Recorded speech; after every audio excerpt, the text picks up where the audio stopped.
Half-Life. Regardless of your age, your interests, or your taste in gaming, there's a very high chance that you've at least heard of this name before. Starting as the first game ever released by Valve, Half-Life was a milestone for the FPS genre during its release in 1998, not only because of its graphics, but also for its ability of mixing what was once believed to be a gameplay-oriented genre with a seamless narrative, allowing the player to experience everything through the eyes of the protagonist, Gordon Freeman, in real time with full control of the character.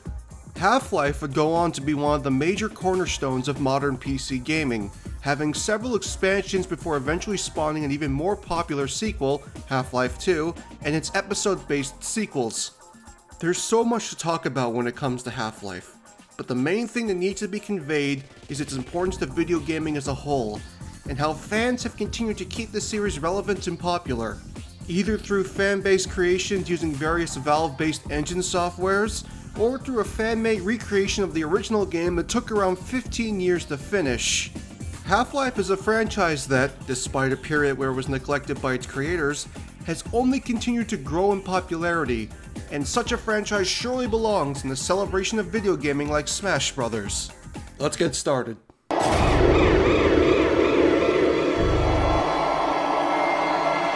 Gordon Freeman!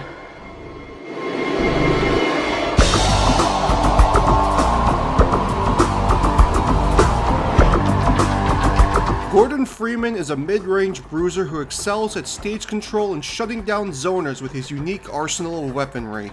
With his trusty crowbar in hand, Gordon is practically a sword fighter, and thanks to his HEV suit, he's a tough son of a gun who can take hits and dish them out just as hard. However, while strong against other projectile users, Gordon's rugged and unrefined fighting style will leave him open at inopportune times, preferably when recovering and when dealing with characters that focus on rushdown and zone breaking.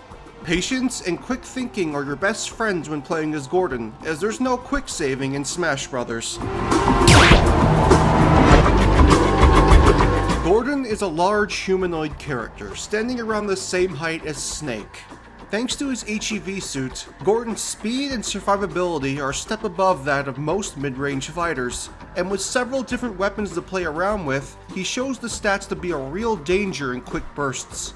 While this is the case, Gordon's lack of aerial mobility and above-average fall speed also put him in contention for being one of the biggest suckers for jugglers. Think of each neutral exchange in Smash like that of a firefight with the military in Half-Life 1. If you have the advantage, you push in for a big burst of damage before regrouping, as the enemy will retaliate and you want to take as little damage as possible. If you're pinned down at the beginning of combat, you wear down your opponent's sense of control with explosives and cover fire, and the moment you think you have an opportunity to push in, you do so without giving your opponent any chance to respond. The idea is to play with one major ideal in mind. You don't want to simply just go for a KO, you want to control the battlefield. Being in control limits your opponent's options and makes it much easier for you to land the finishing blow. You're never looking for an even playing field in an FPS. You're always looking for an advantage. In terms of mobility options, Gordon has 2 jumps along with a crawl. The HEV suit, or Hazardous Environment suit, is one of the most iconic creations from Half-Life, and also serves as Gordon's character mechanic. There are plenty of character mechanics in Smash that give the player a buff after reaching a certain percent threshold, which is usually around 100% damage.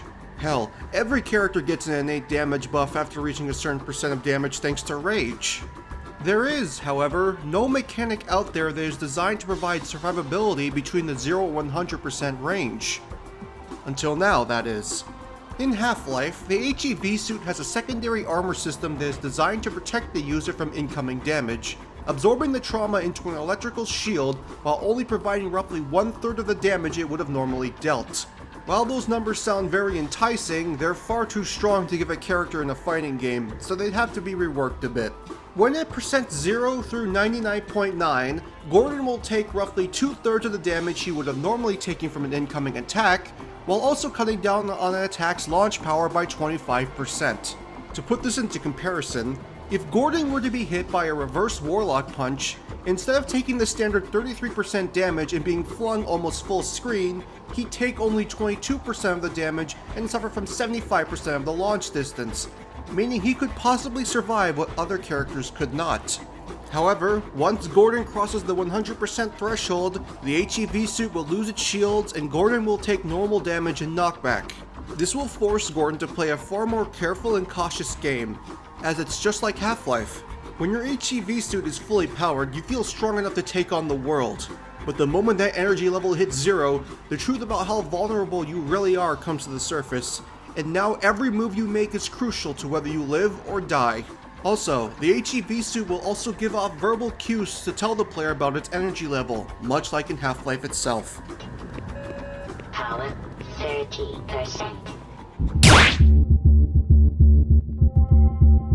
Gordon's normals pull from a variety of weapons in his arsenal, with the main Starfist kit being his iconic crowbar. As previously stated, the crowbar acts very much like your standard sword weapon, but unlike the refined swordplay of Marth and Lucina, Gordon is more wild and unrefined. He is a scientist by trade after all, so I feel his fighting style should reflect this fact. Gordon's neutral combo is a pair of quick, powerful crowbar swings. These wide swipes covering decent range and dealing moderate damage. For a rapid jab, Gordon will pull out the pulse rifle and unleash a barrage of laser rounds into his opponent, with the final shot blowing opponents back. For Gordon's tilts, he will also use his crowbar, performing a wide forward stepping strike for his forward tilt, an arcing uppercut for his up tilt, and a leg sweep with his down tilt. However, while these attacks are simplistic, Gordon also has a unique mechanic that's exclusive to his character. While his tilts are standard attacks using his crowbar, the player can mash the attack button while attacking, and Gordon will pull out his pistol and release a flurry of shots depending on how many times the player pushes the attack button. Gordon can aim either right in front of him, up in the air, or down near his feet, with the player being able to shoot up to 5 times in a row. Once the 5 rounds have been released, the pistol will need to reload before it can be used again. These shots cover a medium range, and unlike the bullets of both Bayonetta and Joker, these shots do put your opponent in hit stun, but with little to no knockback. The pistol is meant to help lock opponents down, not KO or rack up damage. The recovery window of this move is very small, and can push opponents into possible 50-50 scenarios should the player space the move properly. Gordon's dash attack will have him rush forward and swing downward in a wide arc using his crowbar, similar to Roy's dash attack and covering roughly the same distance in dash range. For his get-up attack, Gordon will swing his crowbar around him, while also smashing his opponent in the face for his ledge attack.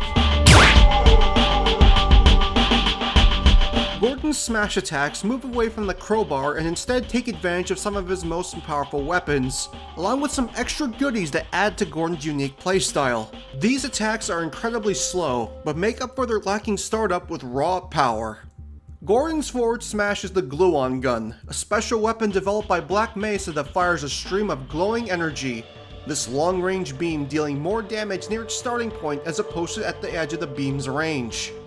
This attack will deal rapid damage as opposed to dealing it all at once, meaning it is active for far longer than your average smash attack. Even so, it's recommended you use this move cautiously, as while a longer lasting hitbox means more chances to deal damage, you're far more susceptible to getting punished should you miss.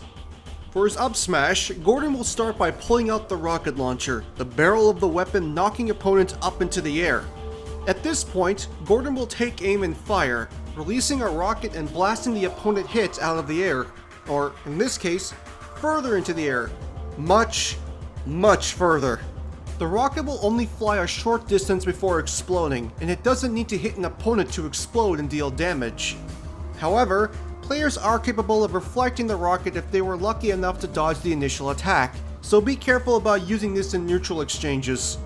Finally, for his down smash, Gordon will set up a hopper mine at his feet, this move being similar in style to Snake's old down smash from Brawl.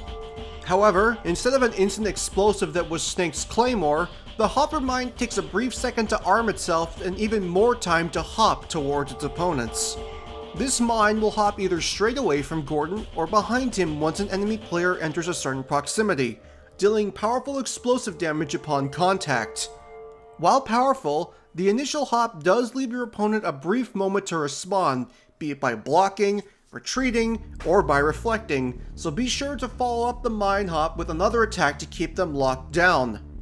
Gordon cannot be harmed by his own mine either, so don't be afraid to get a bit aggressive. Gordon's crowbar is a very useful tool, but as versatile as it is, it's suited more for grounded combat. As a result, Gordon gets to use a new toy for his aerials, save for a couple of attacks. Neutral air and down air are the two aerials that make use of the crowbar, with Gordon swinging around him for his neutral air while slamming the crowbar downward for his down air, this attack acting like a meteor smash and launching the opponent straight down upon contact. For the rest of his aerials, Gordon will utilize a new weapon from his arsenal, namely the Hive Hand. The Hive Hand is a unique weapon that has two styles of fire, one that fires hornets that will home in on the closest target in exchange for a slow firing speed, with the other being a rapid fire attack that will dump all the hornets at once in quick succession. Gordon's aerials will utilize both of these firing methods, and since the Hive Hand is a weapon that is known for automatically regenerating its ammo, there's no need to worry about reloading. Forward air will have Gordon punch straight outwards with the Hive Hand equipped and unleash a barrage of hornets, dealing rapid damage before launching the opponent away.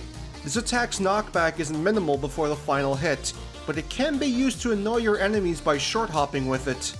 Bunny hopping is a big part of Valve games, so I felt it's only fitting Gordon had a short recovery time on his forward air. Up air is practically the same attack, only with Gordon shooting directly above him. This move is nearly identical to the same move used by the Mii Gunner, only dealing less damage and knockback overall in exchange for a better recovery. I should also mention that both the forward and up air will deal damage upon the initial Hive Hand punch, allowing for these attacks to have more use in a close range fight. Finally, for the back air, Gordon will swing his arm around and fire out 4 hornets at once, who will fly out a certain distance before returning to him, this attack acting more like a physical attack than a projectile, and as a result, it deals far more knockback than the other two attacks. This move is at its strongest when the hornets first come out of the weapon, encouraging the player to get close for a potential KO. Gordon will grab with his left hand, while swapping out his crowbar for a stun stick in order to perform a pummel on his opponent. All of Gordon's throws are close-range beatdowns using his crowbar, the blunt edge of the weapon leading to a lot of damage and giving Gordon a potential KO option. Forward throw will have Gordon whack his opponent over the head with his crowbar, bouncing them off the floor and launching them horizontally. Up throw will have Gordon swing his crowbar into the underside of his opponent's chin, launching them up into the air with a meaty thwack. Down throw will have Gordon throw his opponent to the ground and whack them with the crowbar, the animation being similar to the standard player swing animation from Half-Life 2 and Gary's mod. Finally, for his back throw, Gordon will reposition his opponent behind him and swing his crowbar like a baseball bat to launch the opponent into the distance, this throw being his strongest and acting as his kill throw. Now we move into the specials, where we get to look at some of the staples of Half-Life while also throwing in a fun little tool that hasn't been seen since the turn of the century. Gordon's standard special is arguably the most iconic gun from the Half-Life series, and that's the Gravity Gun. The Gravity Gun, or Zero-Point Energy Field Manipulator if you're feeling fancy, is a weapon introduced in Half-Life 2 that was one of the main ways the player could utilize the game's physics engine. Originally designed to handle hazardous materials, it's designed to do just that in Smash. Handle hazardous materials. And by hazardous materials, I of course mean projectiles. When deployed and the B button is held, the gravity gun's pincers will open and deploy a small field of glowing orange energy. Any projectiles, be it energy-based or just tossed items, will be caught within the gravity field and held there until Gordon releases the B button, in which they will accelerate towards your opponent at roughly 1.4 times the speed it flew at in the first place. As Gordon can hold the projectile for as long as he wants and freely move around while in control of the gun, his opponent must be very careful when engaging, for he is capable of baiting counters, reflectors, and what have you. However, should Gordon get hit by an incoming attack, The gravity gun will lose control of the projectile and it will fly off on its own, which could also spell the opponent's doom should the Gordon player trick them into recklessly approaching him. The best way for an opponent to handle this is to either throw a projectile that's strong enough to at least match the projectile being stored, or bait a shot then counter with a reflector. If you're a character that lacks any projectiles, then you don't have to worry about this mechanic at all. However, the gravity gun does have a secondary firing mode, which can be executed by simply tapping the B button.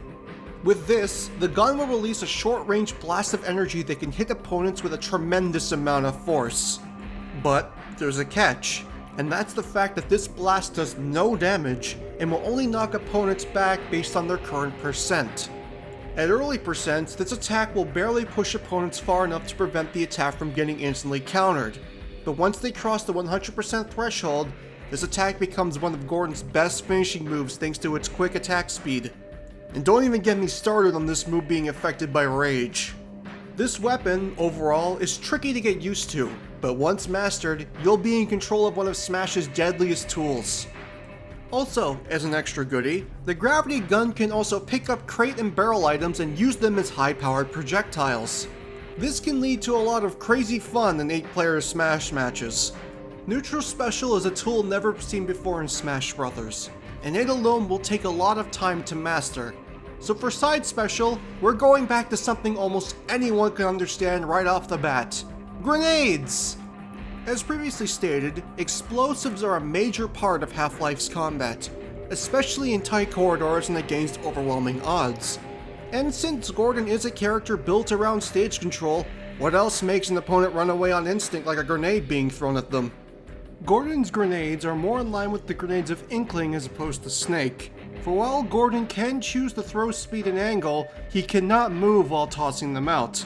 Gordon can also cook his grenades to give his opponents less time to react, and much like Snake, if you hit Gordon while he has a grenade in his hand, the grenade will explode and both parties will take damage.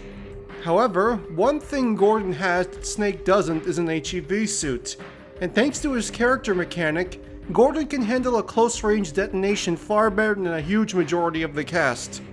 For his up special, Gordon makes use of a particular item that, while it hasn't been seen in 20 years in-game, it's an item that's fresh in the minds of fans of Half-Life. And I think I'll let a special someone introduce this item to you. Look, Gordon, ropes! That's amazing. That's right. Gordon's recovery special is the Barnacle Grappler, introduced in Half-Life Opposing Force. This tether recovery makes use of one of the Half-Life series' most iconic enemies, the Barnacle, and it will allow for Gordon to latch onto the ledge in order to recover. This attack can also latch onto opponents, pulling Gordon to them before dealing a close-range bite attack with the Barnacle attached to his arm, this attack dealing decent damage and being a perfect way to close out a combo. Despite this, however, Gordon's tether is designed more for recovery than damage, so don't expect to be closing out any stocks with this attack. For his down special, Gordon will kick out an explosive barrel that will roll across the stage before eventually coming to a stop. Explosive barrels are a major part of Half-Life's level design, often being one of the ways Gordon can effectively take on a group of enemies on his own. As for kicking it out, this is actually something his enemies have done on several occasions, and I felt it added to the Half-Life charm if he imitated this attack strategy himself. This explosive barrel is a mobile item with the explosive force of a ball bomb on a point-blank range, and this explosive will deal serious harm to both enemy and ally alike. I'm sure many Half-Life players can remember a moment in which they ended up killing themselves with an explosive barrel, or, in turn, getting killed by one thanks to enemies. The main game plan behind this barrel is to kick it out and light it up at the most opportune moment, and Gordon has a variety of weapons that can easily make this barrel explode. But do keep in mind that your opponents are just as capable of making this barrel blow up as you are, and if you position yourself poorly or throw the move out at a bad time, your ass is grass. Gordon can only have one barrel out on the field at a time, and the barrel must either explode, roll off the edge, or disappear over time before Gordon can kick out another barrel. Finally, we come to the final smash, and there's surprisingly a wide variety of options to choose from, as there's several cinematic moments in Half-Life that can perfectly fit a Final Smash, including the destruction of the Citadel from Half-Life 2 Episode 1. However, for this moveset, I've come up with one based on Half-Life 1, simply titled Resonance Cascade. Gordon will start the cinematic Final Smash by performing a dashing smack with his hammer. At this point, Gordon will boot his opponent backwards into a portal leading all the way to Zen.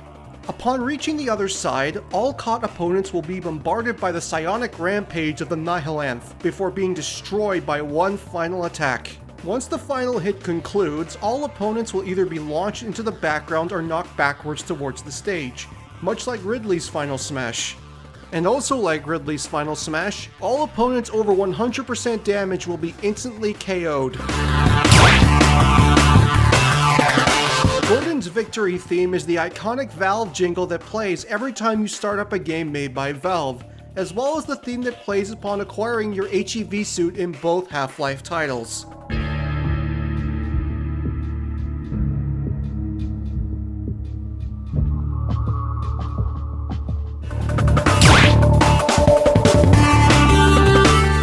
Animation number 1 will show Gordon's glasses on the ground, Gordon then bending down and picking them up before putting them back on his face. This is a reference to Gordon's lone on-screen appearance in Half-Life Alyx. Victory animation number 2 will have Gordon give the camera a cursory nod before running off and leaping into a portal, leading to an unknown location. This is a reference to the way Gordon traveled to Zen in Half-Life 1.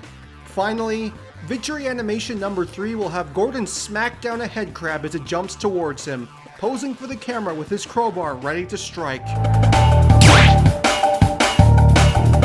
Gordon's first taunt will have him push up his glasses, giving off a bright glint. This anime-style taunt is subtle and adds to Gordon's stoic nature. Gordon's second taunt will have him examine his crowbar, much like how the player can examine their weapons in the M-Mod version of Half-Life 2.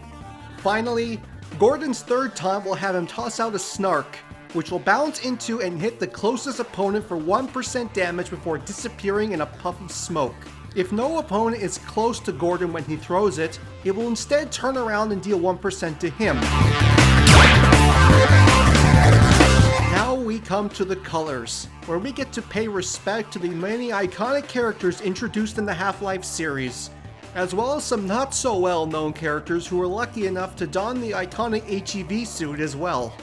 Color number 1 is Gordon's standard appearance, using a suit that combines the designs of both suits from Half-Life 1 and Half-Life 2. Color number 2 will turn the orange in Gordon's suit into a green while changing the gray clothing under his suit to a snow white. This is a reference to Adrian Shepard, the main protagonist of Half-Life's first expansion pack, Half-Life Opposing Force. Color number 3 will turn the orange in the suit a deep red, while color number 4 will change it to a snow white.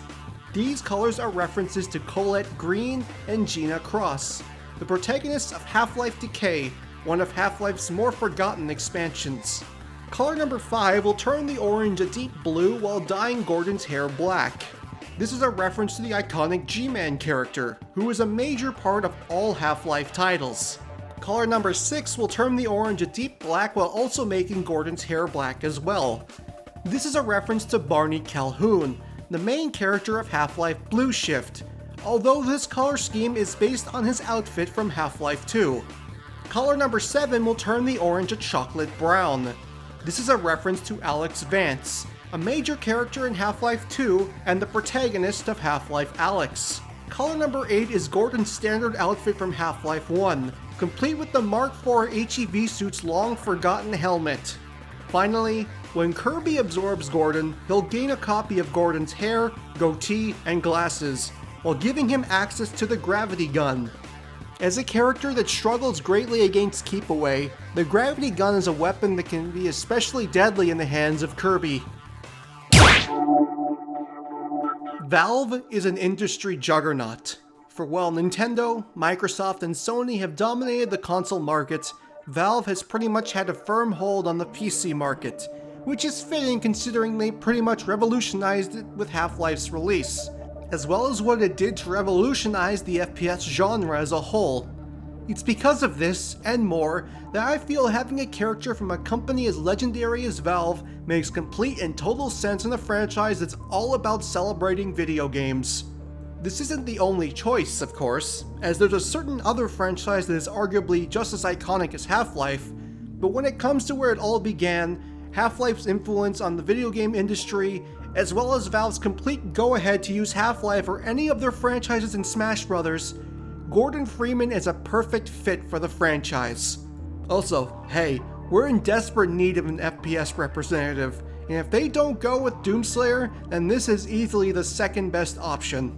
If you like what you saw here today, you can feel free to like and subscribe, and feel free to share this video around as there's more coming in the future. Also feel free to follow my Twitter to keep up on what's coming next. In the meantime, take care and be safe out there.